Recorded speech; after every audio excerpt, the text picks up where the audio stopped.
Welcome back to the Weird and Strong podcast. I am your host, Jeremy Grunsteiner, and this week we have the incredible Tristan Gibson on the show, otherwise known as Captain Orangutan. He has an incredible story to share, from being a college athlete playing soccer to the medical issues that took him down from the thing that he loved the most of playing soccer, and what that path has looked like and what his recovery has looked like since then. Stay tuned for such an amazing conversation that we have where he shares his experience. And also, please stay tuned to the end. Tristan had some changes to some of his answers of the questions, and we have a bit of an update from there that I will share with you all. So without further ado, let's get weird. Welcome. I've got Tristan Gibson on the podcast here today. Welcome, buddy. How's it going? It's going good. How are you doing? I'm doing real well. You know, we were just talking a little bit about how warm it is in late December, and so getting to enjoy I mean, for me up in the Dakotas, I will take it, because the alternative being below zero and snowy like it usually is around this time of the year, I'll enjoy the little extra sunshine for now. Yeah, well, it's coming eventually. Yeah, it will hit us. But as we get into this, I have a weird question for you. Are you ready? Hit me with it. What color has the best personality? Okay, so I could go biased and say blue because that is my favorite color. Okay. I could also go biased and say red because I'm a ginger. Mm-hmm. However, I'm going to go on a limb and say yellow, because if I'm not mistaken, yellow is associated with being the happy color. Can be. And I love being around happy people. Mm-hmm. Happy people just have the best personality. People that don't let much bother them and don't really get offended by much. Yeah. It's my favorite type of people, because when I can just sit there and talk with people and not have to worry about every single word that I'm going to say, it's perfect. Yeah. Just flowing in conversation. Almost like a sunny disposition, which makes sense with the yellow. Yeah. Yeah. So with that, what personalities do red and blue have then? Ooh. So I'm going to say blue has a really chill personality. Okay. Not necessarily happy all the time. Mm-hmm. Also not just overly dreadful. Just chill, Red, I could go stereotypical and say they have a fiery personality, Yeah. But no, I don't really know what a red person or red would have as a personality, though. What do you think? Okay. I think you're on to that of like, red as a personality being passionate. That could be for better or worse, but just very passionate and very fiery is good too. But just a high amount of passion and perhaps passion and energy. I like that. That's very good. Yeah.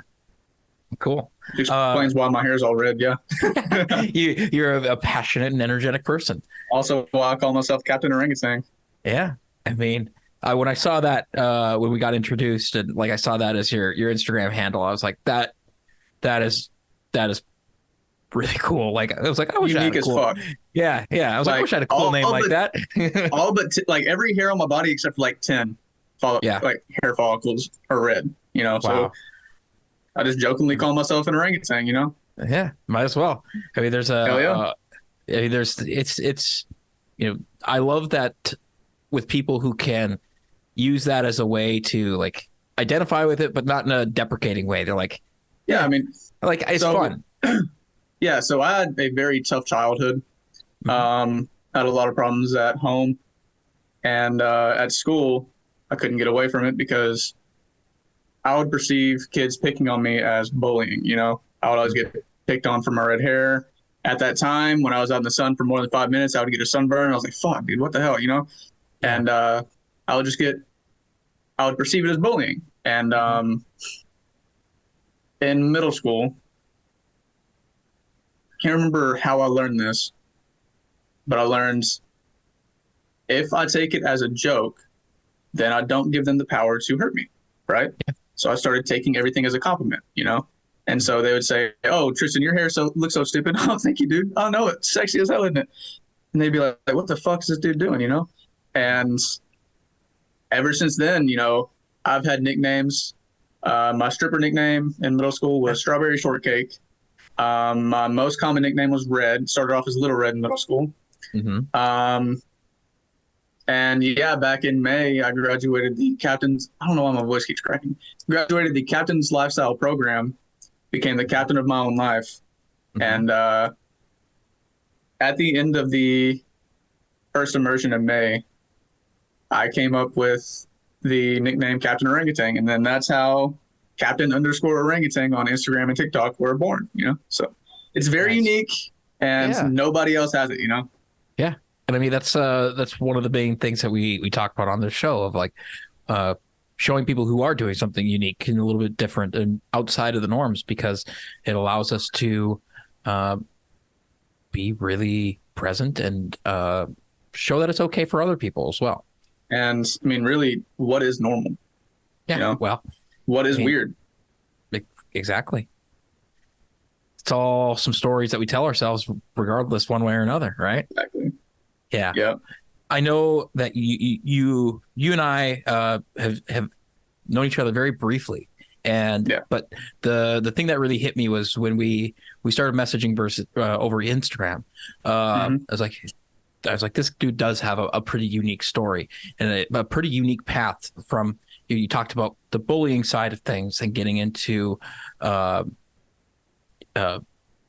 graduating from Captain Taylor Morgan's program of like, what was. Let's start at what were some of the things that led you into his program? What was some of that path like that helped put you onto the path of where you are today? Okay, so we're gonna go way back. Okay, cool. As a kid, soccer was my escape. Fell in love with the sport, became my whole identity. Played it from 7 until I was 10. Then we moved to where I graduated high school from.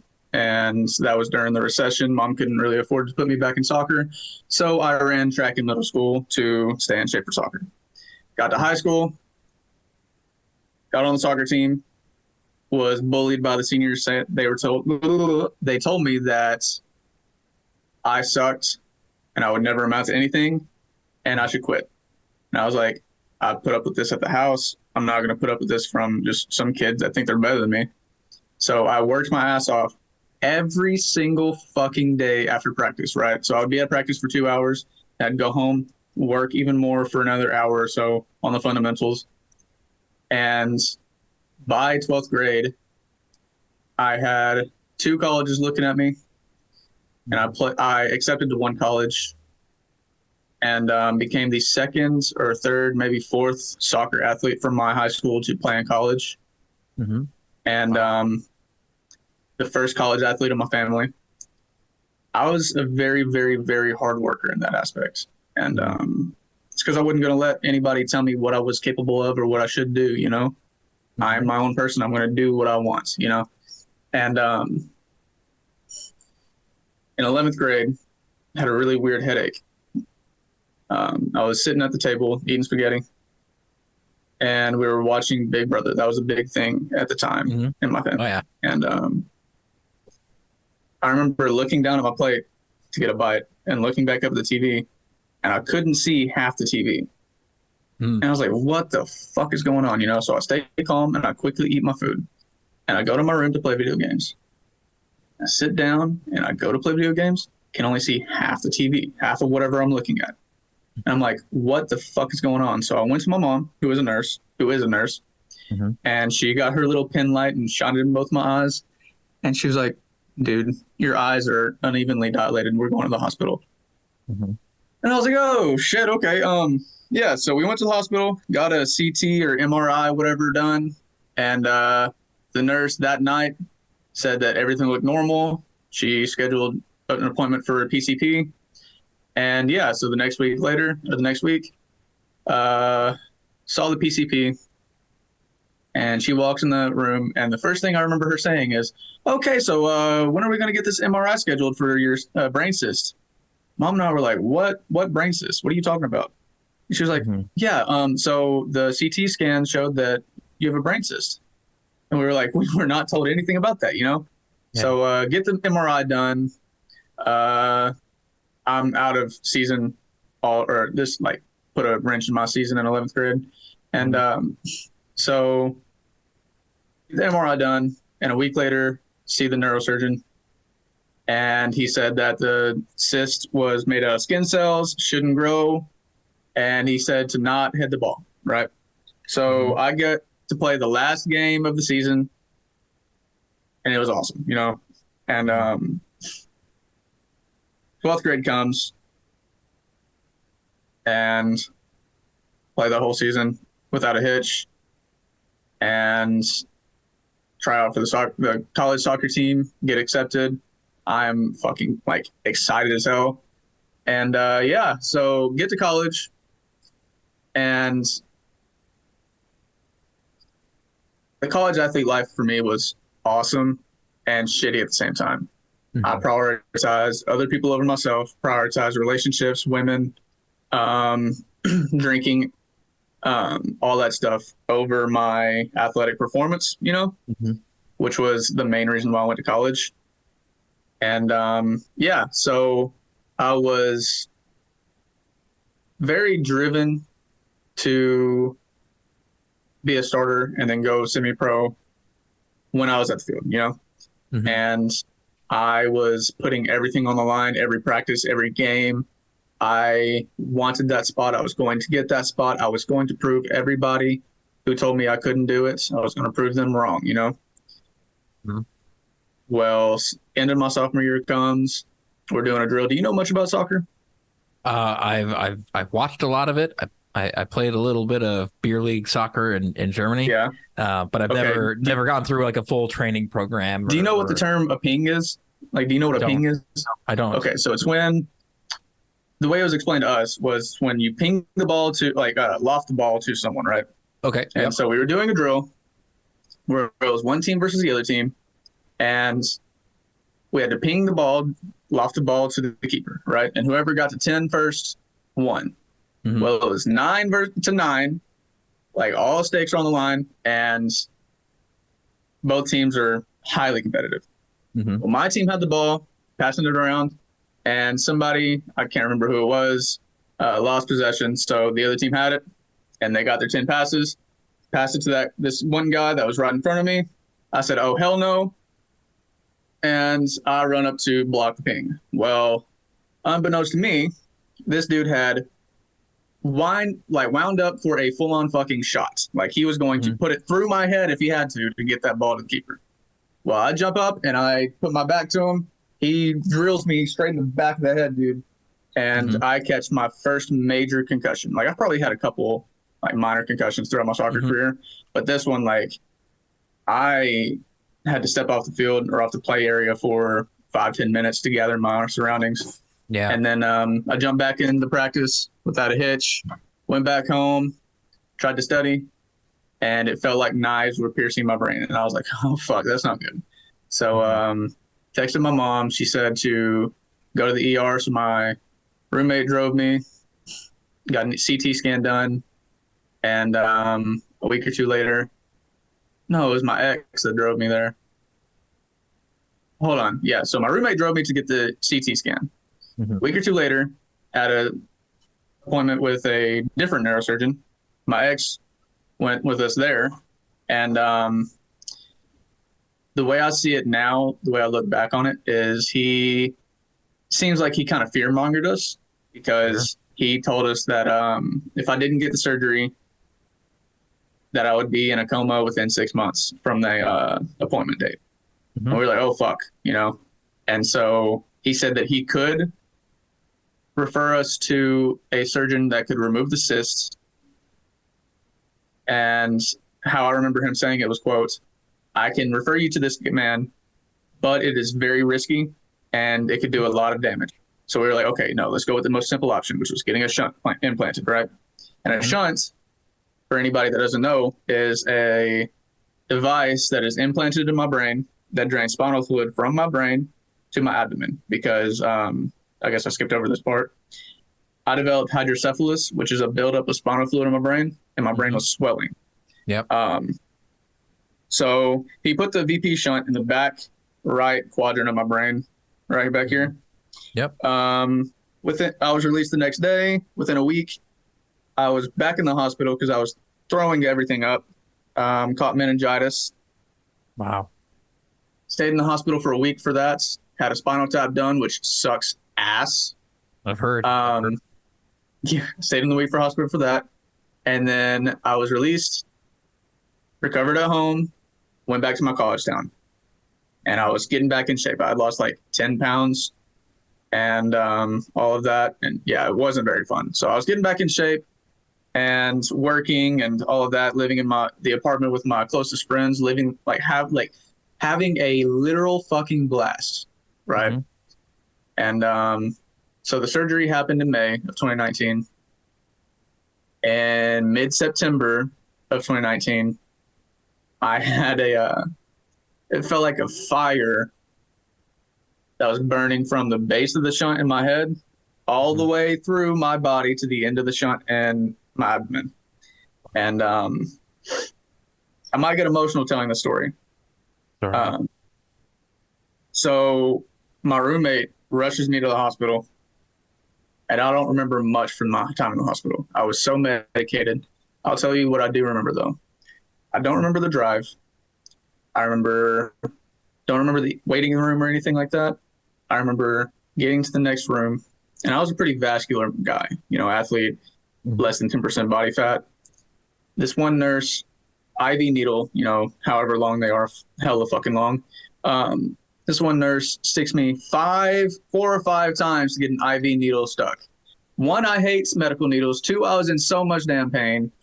And after the second to last time, I was like, dude, I am in so much pain and you're causing me even more pain. If you do not get this the next time, I'm going to call somebody else. Mm-hmm. Well, to the best of my knowledge, he gets it the next time and lights out. Looking back at pictures and videos of myself, I am struck in the heart because I'm in so much pain, like even with the medications, and all of the things that my time in the hospital caused on me. Brainstem stroke, lost full functional control of my entire left side, personality change. I forgot who I was, who my family was, and just about everything about myself. Mm-hmm. And yeah, that was a lot for a 20-year-old to go through, Yeah. So I think I remember wheeling back for one of the surgeries. And then I remember sitting up in my bed, looking across at the end of the bed. There's a sign that said, please do not get up without a nurse's assistance, right? Well, after multiple surgeries and, multiple brain surgeries and all the drugs that I was on, It wasn't clicking in my head and I had to go to the bathroom. So I sit to the side of my bed and I stand up and I fall against the wall. And I follow the wall all the way to the bathroom, sit down, go to the toilets or use the bathroom, whatever. And I go to wipe, lean on the left side and fall on the floor. And I lay there for 30 minutes to an hour waiting for a nurse to come. Like I said, I had a brainstem stroke, lost full functional control of my entire left side, spent months in physical, occupational, and speech therapy. Going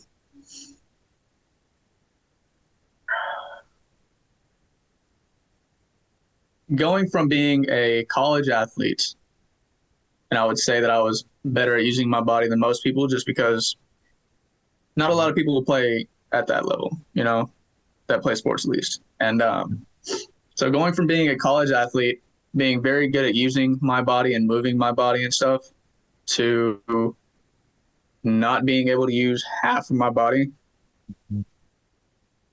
that was the most stressful thing, the most stressful and traumatic thing that I've ever experienced. And I don't want to forget this part before I move on to the next part of the story. The parts that I don't remember of the hospital, what I do remember is what I like to call the eternal blissful darkness. So my body was going through all of that stuff in the hospital, and my consciousness, the way I see it, the way I interpret it, was my consciousness, the old consciousness that was in this body is dead, right? Mm. And my consciousness now was waiting to enter this body, waiting for creation almost. It was like a second rebirth, like I was born again, in a way. And whether that's true or not, subjective, I guess.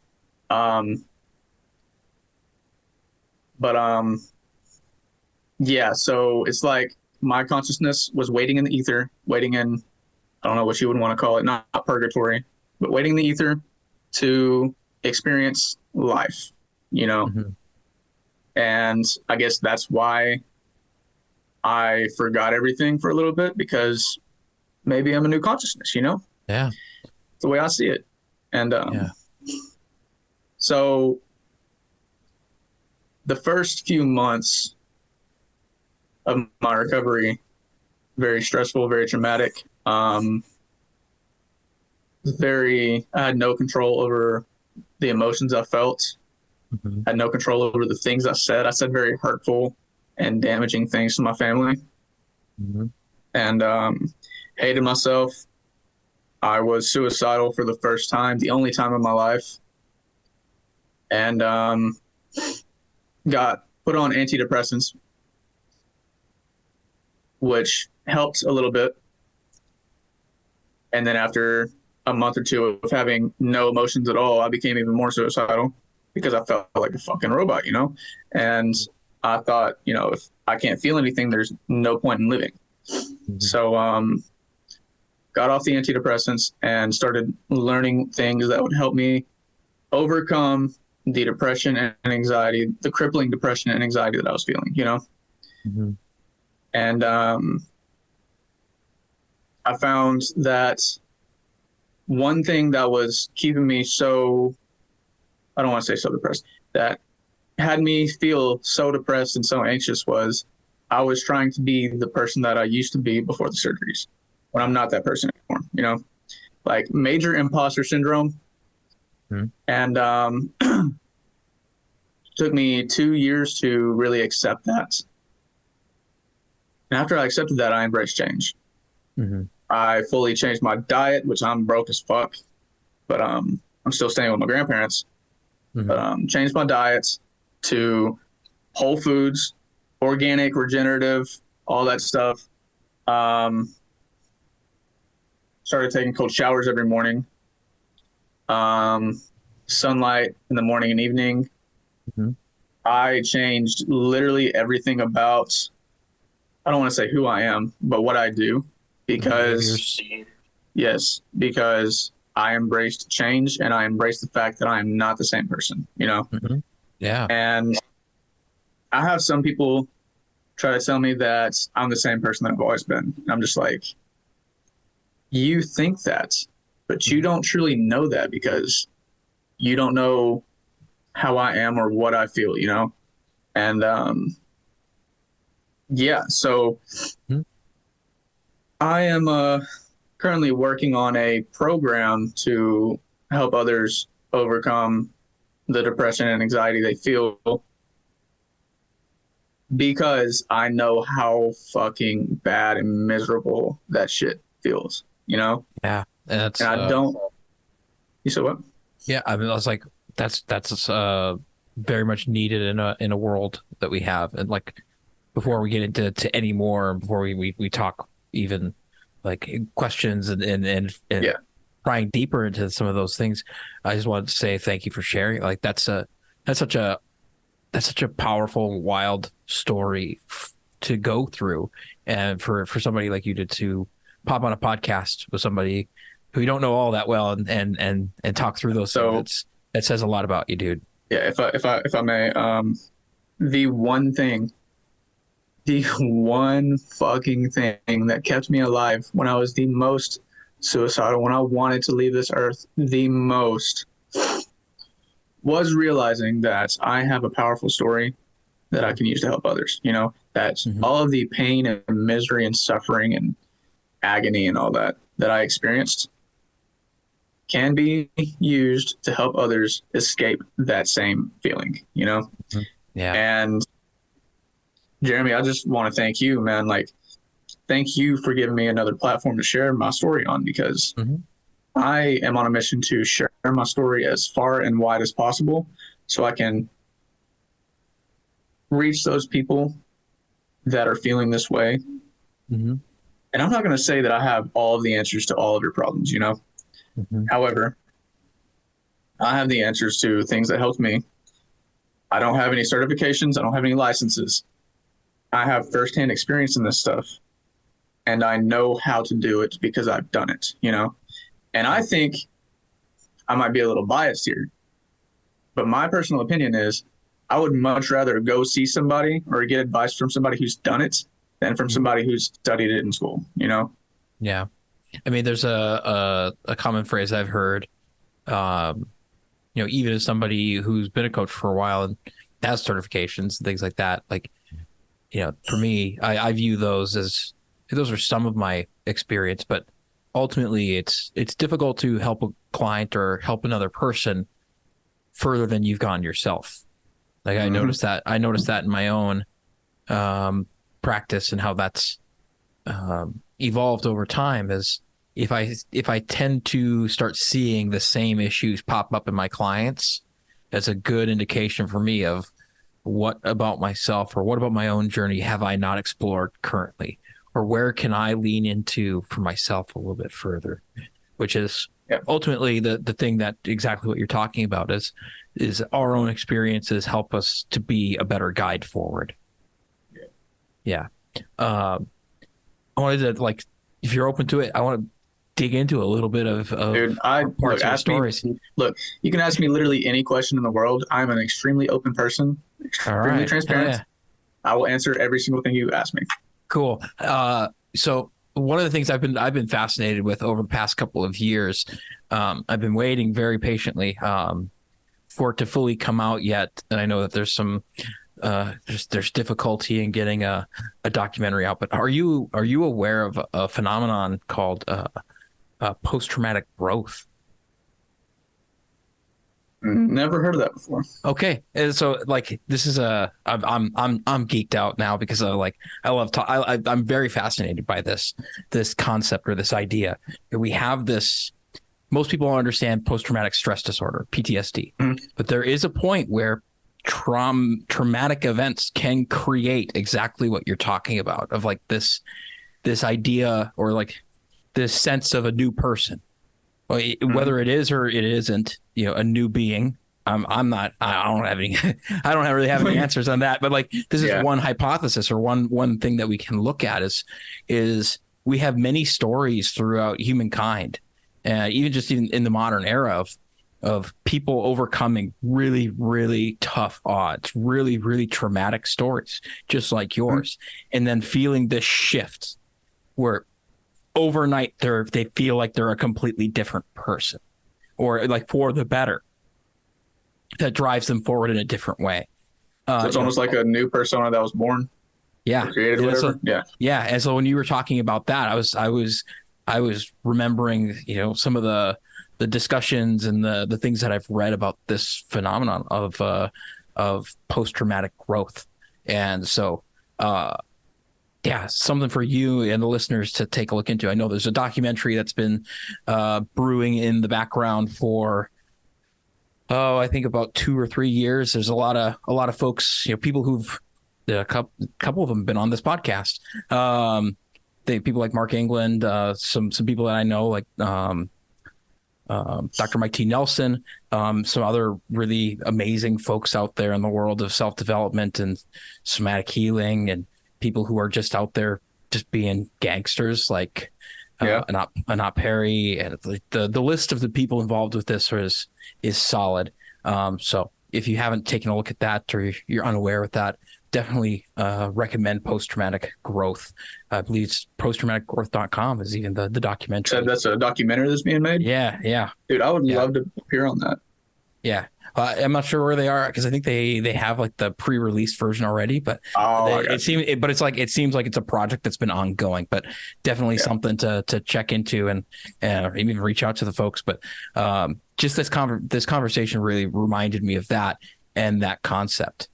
Yeah. In looking through from the beginnings of your story of being an athlete and being the kid that was outworking everybody, to college, to this event and the recovery to where you are today, what's been the biggest lesson along that way that you take forward for yourself?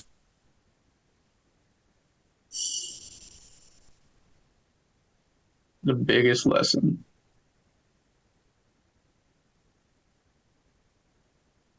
No matter what obstacle stands in between myself and where I want to be, I will overcome it. Mm-hmm. Hell yeah, man. What's with that lesson that you've taken forward? How is that influencing your life currently?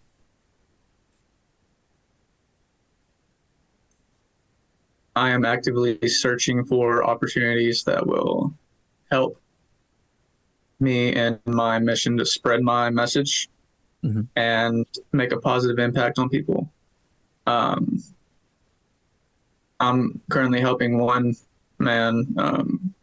He came to me after the last podcast I was recorded on, or that I was interviewed on, and I'm helping him with getting his life back on track after a stroke, and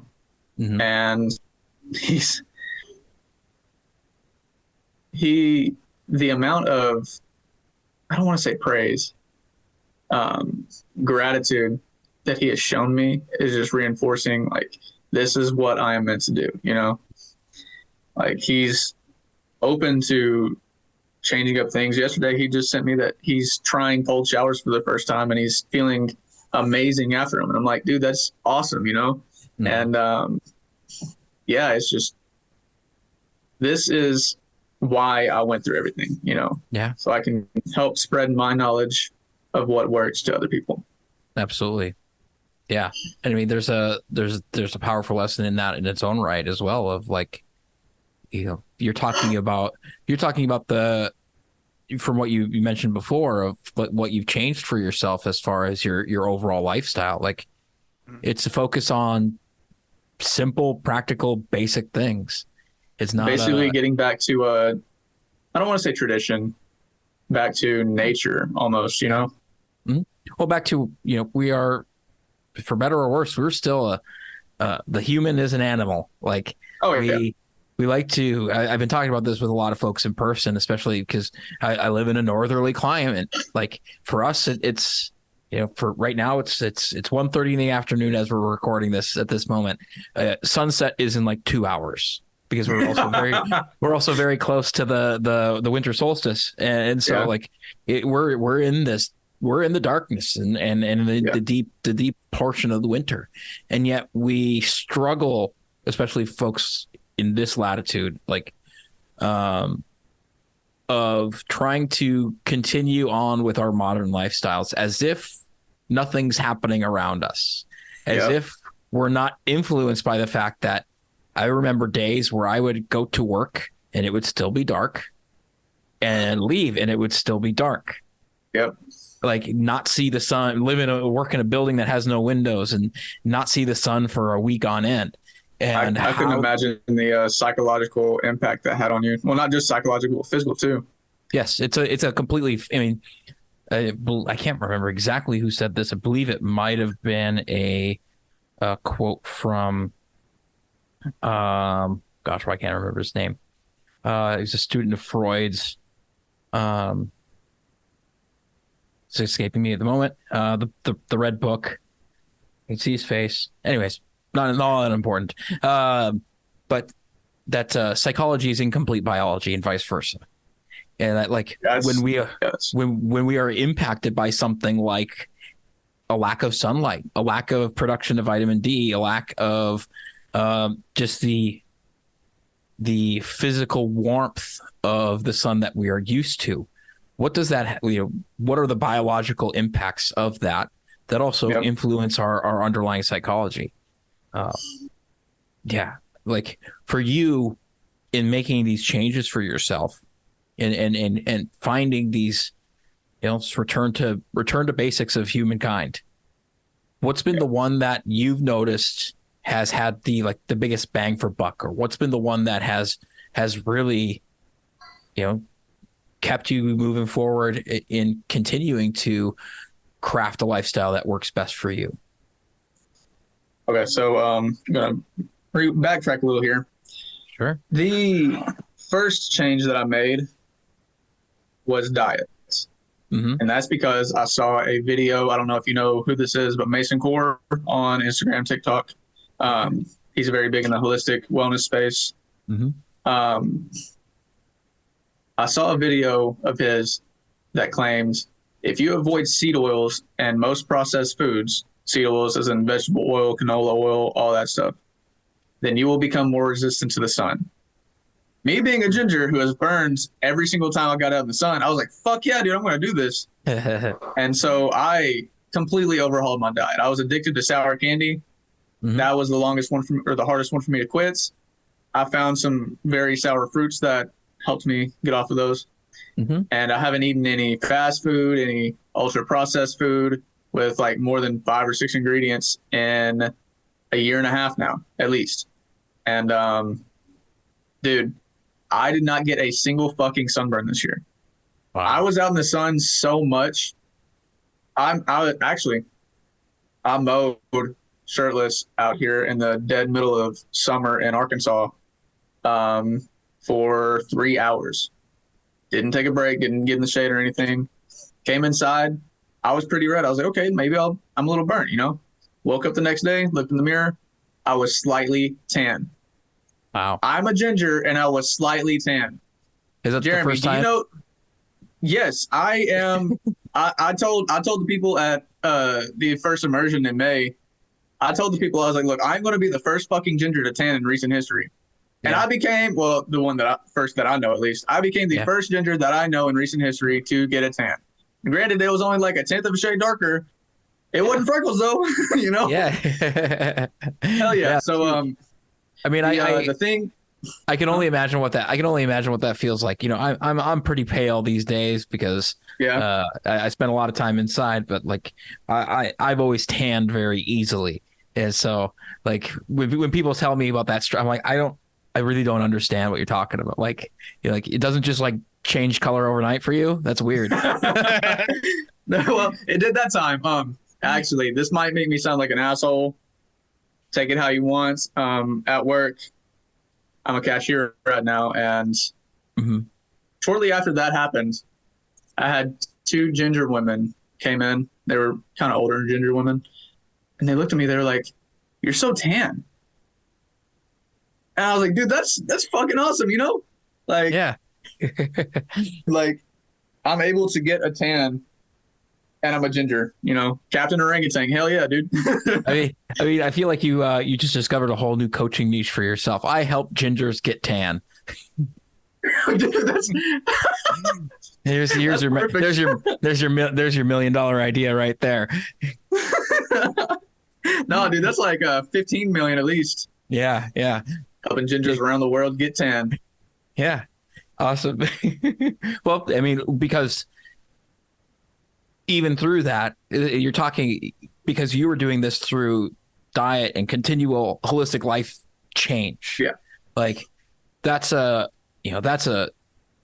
speaking of somebody who's worked in health coaching for a number of years now, like that's ultimately what we like to do, for as coaches, as like a, I don't want to say an easy, but like that's ultimately we're trying to improve people's lives. And when we can do it by something so simple as, hey, let's change what you eat. Let's change what you put into your body. Let's change let's change a couple of the small practices in your life and see what happens.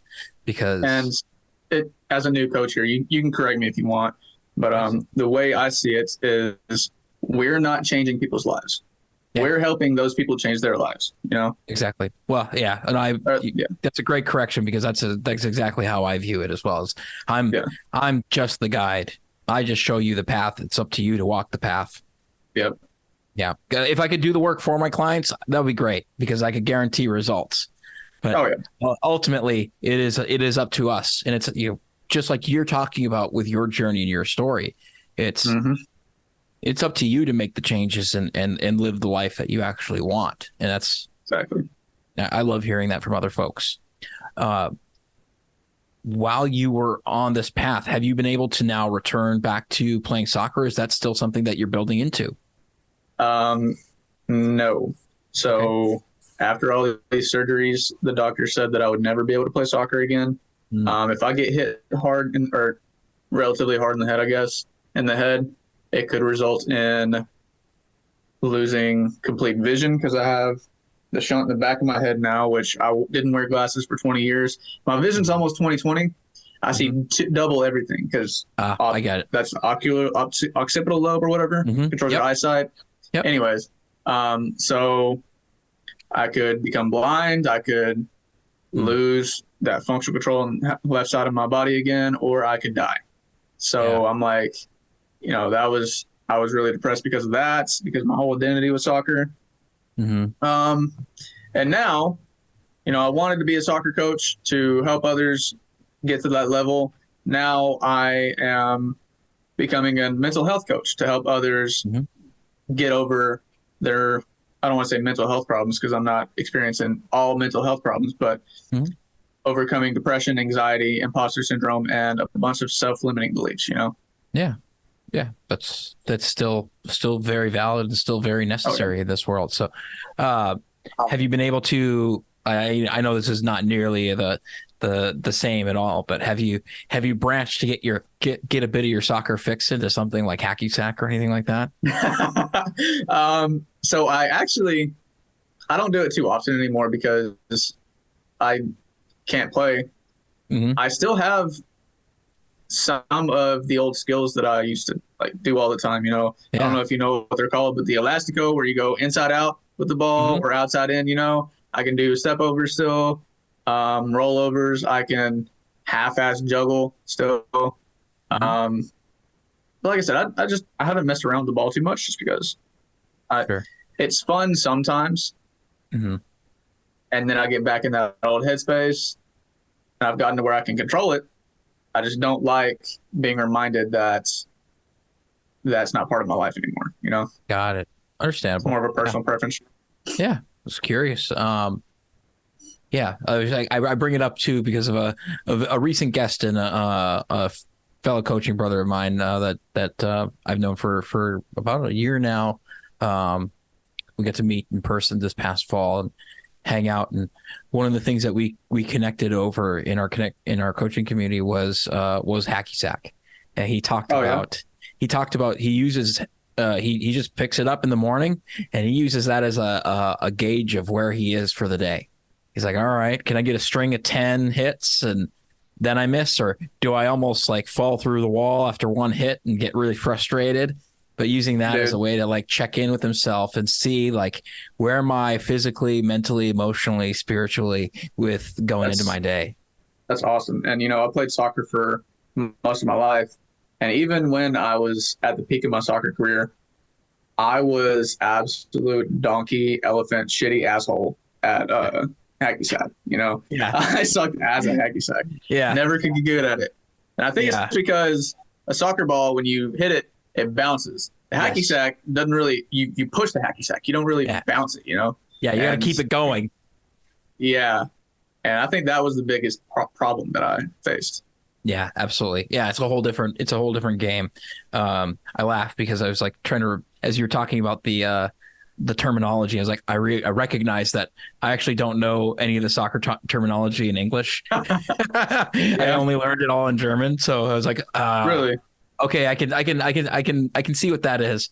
Or I can see anyways, that's a whole other thing for a whole other time. As you were moving forward for yourself, do you have any new focuses for changes to your lifestyle that you are perhaps experimenting with or looking forward to for yourself as far as big changes? So this whole year, when I was taking cold showers, I would take the cold shower after my morning workout. I haven't been working out too intensely, It's just to wake myself up and keep myself moving, you know? I would take that shower after my workout and after I ate and all that. And within this past month, I started taking a cold shower as soon as I woke up.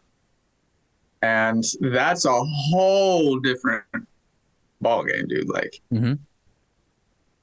it's, I've noticed a lot more benefits of jumping in the cold shower right as I woke up because I'm still groggy and I'm not, that little bitch voice in my head isn't as awake. So it doesn't really try to hold me back. Like I just get in the shower, you know, do a little breathwork and then turn the water on and I'm done, you know? And I find it much easier. I don't want to say easier to take it, but easier to start it, you know, when I'm still half-ass awake, half-ass asleep, whatever, you know? Yeah. Any other changes? So like I mentioned before, I'm still living with my grandparents or staying with my grandparents because I'm not very financially well right now. And I'm building my coaching service and all of that. And when I get the funds, I'm going to obviously move out into either a 1-bedroom house or like a 1-bedroom apartment or something, preferably a house. That way I'm not surrounded by Wi-Fi everywhere, you know? And then my goal, well, dream right now, because I don't really have a path to get there right now, is to travel the country in a car and live out of my car for a while, you know? Because that I've seen quite a few people on my social media feed doing that and just going to all these places and meeting all these new people and going, seeing their friends. And I'm just like, fuck, dude, I want to do that, you know? Like just having freedom to go anywhere. Yeah. I want to do that. And I will do that eventually. It's pretty awesome. Exactly. Yeah. I mean, as we in the Enlifted community say, abracadabra, make it so. Yes, sir.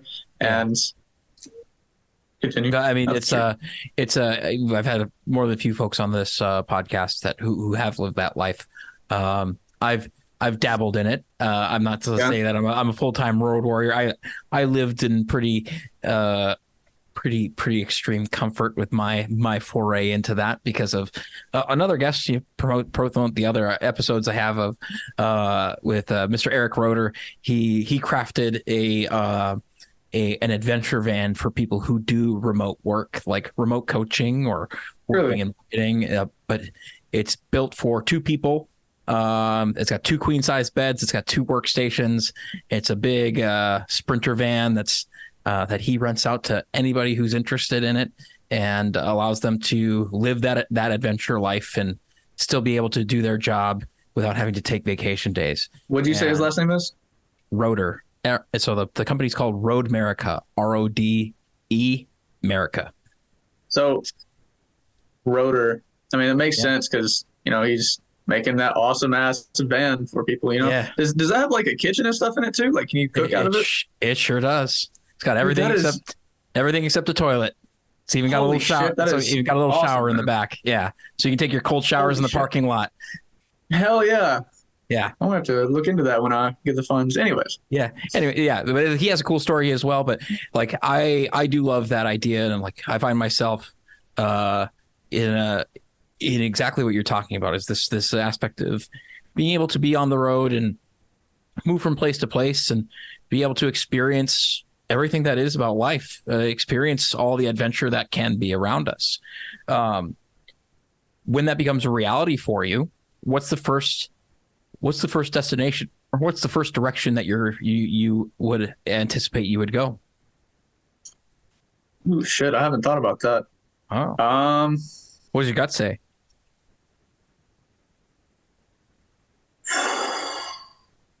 My gut says it's full because I just ate lunch. No. Perfect.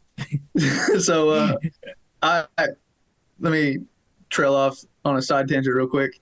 After the surgeries, man, I used to like try to really control how my brain works and like hold it to the same standard as it was before the surgeries. And over this past year, 2 years, I've really just let I don't want to say let it go loose, you know. I've really embraced my curiosity and embraced my quick wit. I was never quick-witted before the surgeries. I had a couple of quick comments every once in a while. Yeah. And after the surgeries, man, my sarcasm and wit levels fucking skyrocketed. Like, that's my superpower right there. I'm a sarcastic and witty asshole. Well, I don't want to say asshole. I'm a sarcastic and witty son of a bitch. And it's awesome, you know? Yeah. And not a lot of people, I don't know. Some people get really fucking pissed at me. Some people really fucking love me for it. And other people, whatever, you know? Yeah. And that's fine. You know, I'd rather have people love or hate me than just like or tolerate me, you know? Because, Yeah. Anyways, Absolutely. my gut says, Go ahead. Okay. My gut says Virginia, because I really want to visit Dave Robinson's homestead. And yeah, because that shit looks awesome. Yeah. For those of you who haven't heard, Dave Robinson, we just recorded yesterday. So just the previous episode. Yeah. He's got a pretty rad setup. I got to see that as well back in, I took the van out. And so it was parked in front of his house for a little bit. But yeah, that's rad that you'd want to go that direction. Are there big destinations or like big places that you have? Like, do you have a list of like places that you would want to be able to go to, or is it just wherever the road and wherever adventure takes you? As of right now, it's just wherever adventure takes me, whatever opportunities arise. I do want to say that I would like to see. I don't want to live in a big city. Don't want to live around a big city or anything like that, because big city life is not for me. I don't want to be around that many people. I'm not one for traffic and all that. However, I do want to visit a couple big cities, see how they are, meet some people in there. And yeah, and I've heard Northern California is beautiful. Yeah. I want to go see Northern California. And I've met a couple people from there that have moved to Arkansas. And they say that it's very similar to Arkansas. Okay. There's a lot more free land. Well, not free land, but a lot more empty land. Yeah. Though, It's I guess wide open. Yeah. A lot less. We think of California as being highly populated, but we tend to forget how big it actually is. It's enormous, and there's a lot of space. I want to go and explore all those places that have a lot of space. And I mean, the goal is to meet my wifey, my soulmates, on this adventure. Yeah. Because I don't think my soulmate is in Arkansas. The goal is not the goal. A goal is to meet my soulmate, fall in love, and then find a place that we can call our home base and still travel around, you know? Yeah. So Northern California, Virginia, and wherever else life leads me, you know? Whatever opportunities for us. That's rad, man. Oh, yeah. You up for a little time travel? Sure. All right. I want you to take a moment. I want you to time travel 10 years into the future. Okay. What's you're that future version of yourself. You're in that space where you are traveling. You've met the person who you're meant to be with. You guys are living the best life possible. You've achieved dreams that today you can only imagine, or perhaps can't even imagine.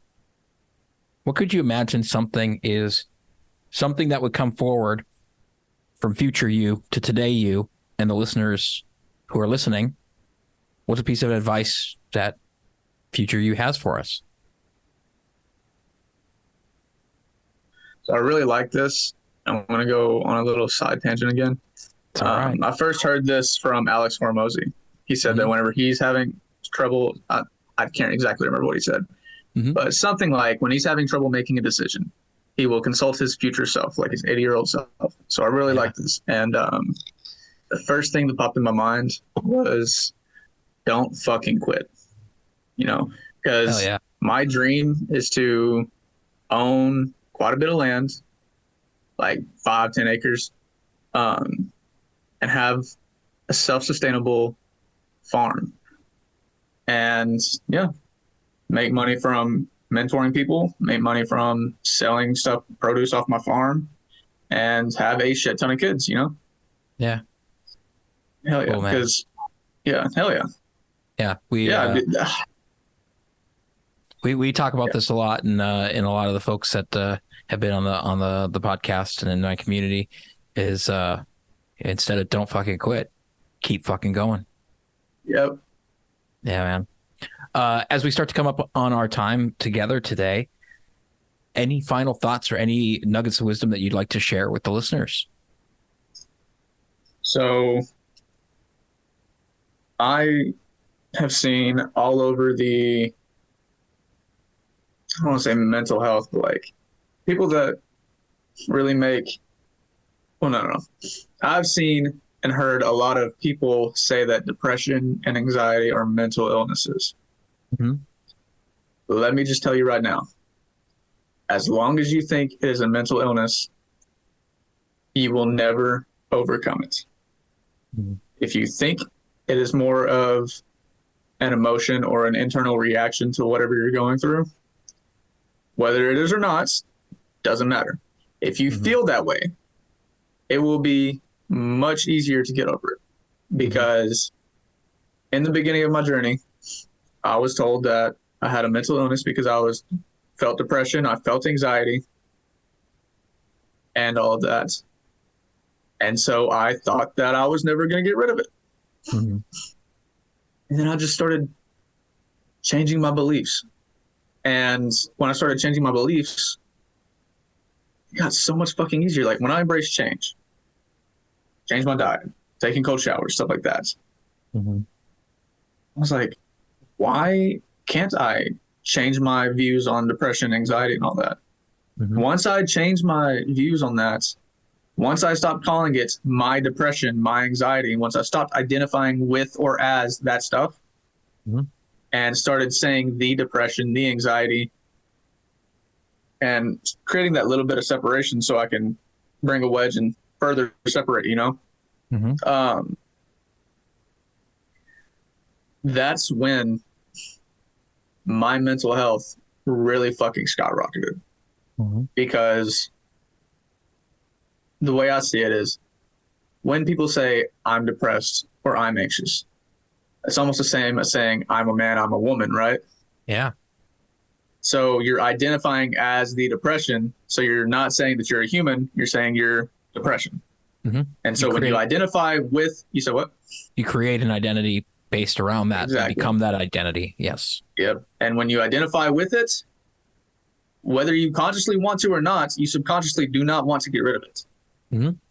It's like that saying, I'm paraphrasing here, but people would rather suffer in certain misery than with the misery of uncertainty or something like that, you know? Change the way you speak about it, change the way you think about it, and you will overcome it. It is so much easier than we are told. It's so much easier. Yeah, I get it. I understand. You're speaking my language.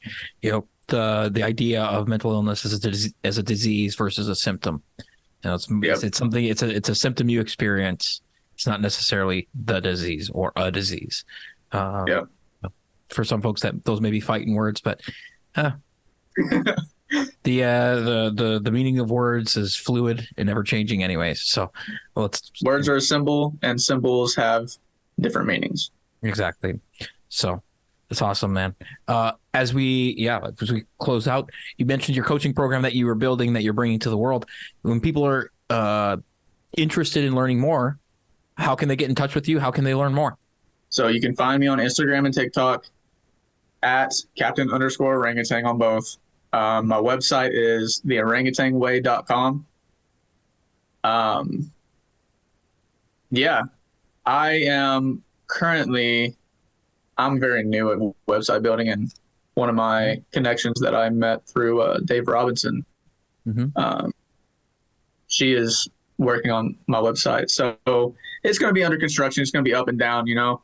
However, it's going to be theorangutanway.com, and we'll figure out a way to put applications or whatever on there. I think there's an email list sign up thing on there. So if you really want to be notified, either hit that follow button and message me on TikTok and or Instagram and or sign up for the email list. Oh yeah, man. Tristan, it's been a pleasure and an honor. Thank you so much for being here. Thank you for sharing such an amazing story, an amazing path forward. And I'm so excited to see what you do as you continue to build and you continue this journey. And I'm grateful for getting to know you today, and also just thankful for you being you, dude. Thank you, Jeremy. Thank you for giving me this platform to spread my message. Thank you for being an awesome human. Thank you for being weird and strong and unique, because there is nothing special about being normal, or normal, should I say.